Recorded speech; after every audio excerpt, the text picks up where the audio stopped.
Hello everybody, I am doctor Vishesh. और क्या आपको भी खाना खाने के बाद सीने में जलन, मुंह में खट्टी डकारें, खट्टा पानी आने की समस्या है? अगर हाँ, तो हो सकता है कि आपको गैस्ट्रोइसोफेजियल रिफ्लक्स डिजीज हो, शॉर्ट में गर्ड कहते हैं। अब देखो, इसमें क्या होता है कि हमारे खाने की नली और पेट के बीच में एक वाल्व होता है, और किसी वजह से वो वाल्व प्रॉपर्ली क्लोज नहीं हो पा रहा होता। अब जब वो वाल्व पूरा बंद नहीं होगा तो हमारा जो पेट का जो कंटेंट है, जो एसिड है, वो हमारे गले में आता है, हमारे मुंह में आता है।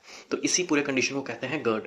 अगर ऐसा आपको हफ्ते में 4 बार 5 बार और बहुत लंबे टाइम से अगर हो रहा है तो ये गर्ड कहलाएगा। इसके बहुत सारे रीज़न होते हैं। सारे रीजंस को मैंने इस पे पूरा एक डिटेल वीडियो, एक मेन वीडियो बनाया हुआ अपने यूट्यूब चैनल पर। लिंक डिस्क्रिप्शन में, अगर आपको इसके बारे में पूरा जानना है तो लिंक पे क्लिक करिए और वहाँ पे डिटेल में आप जान सकते हैं।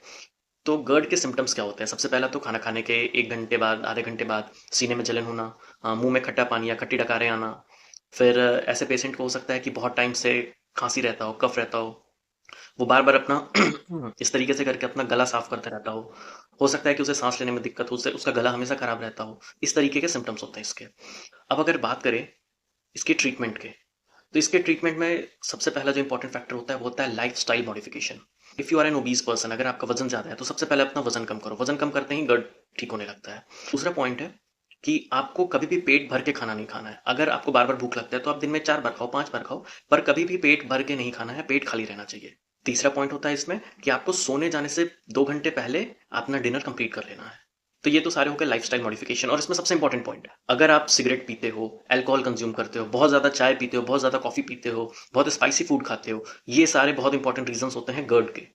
तो इन चीज़ों को बिल्कुल अवॉइड करना है आपको। तो अब बात करते हैं दवाइयों की। इसमें पहला जो मोस्ट कॉमनली यूज होता है वो होता है प्रोटॉन पंप इनहिबिटर्स। इसके एग्जांपल है पैंटोप्राजोल। पैन 40 के नाम से ये दवाई आती है, ब्रांड नेम है इसका। ये आपको सुबह और रात में खाली पेट खाना है। दूसरा दवाई है प्रोकाइनेटिक, होता है डोमपेरिडोम। सेम दवाई को हम लोग वॉमिटिंग के लिए भी यूज करते हैं। तो ये क्या करता है कि आपके पेट को जल्दी से जल्दी खाली करता है, तो गट की समस्या कम हो जाती है। अब एक ब्रांड है पैंटॉप डीएसआर। इसमें आपका डोमपेरिडोम और पैंटोप्राजोल, ये दोनों एक ही दवाई में दोनों मिक्स है। तो अगर आप इसको सुबह शाम खाली पेट खाते हो तो आपको 2 अलग अलग दवाई लेने की जरूरत नहीं पड़ेगी। और ये आपको दवाई खाना है लगभग लगभग 1.5 से 2 महीने। 1.5 से 2 महीने तक में ठीक हो जाना चाहिए। अगर ठीक नहीं होता है तो you need to go to see your doctor. अगर कोई ऐसा ओकेजन बनता है जिसमें कि आपको पता है कि अब आज पार्टी है, आज तो जम के खाना है, तो बेहतर होगा कि खाने से 1 घंटे पहले भी आप पैंटॉप डीएसआर ले लो। तो इससे आपको गर्ड की समस्या नहीं होगी। और अगर उसके बाद भी अगर आपको पेट में जलन हो रहा है, सीने में जलन हो रही है, तो आप एंटासिड जैसे कि इनो, डाइजिंग, ये सब पी सकते हो। इससे भी आपको इमीडिएट रिलीफ मिलता है। तो ये हो गया शॉर्ट में गर्ड के बारे में।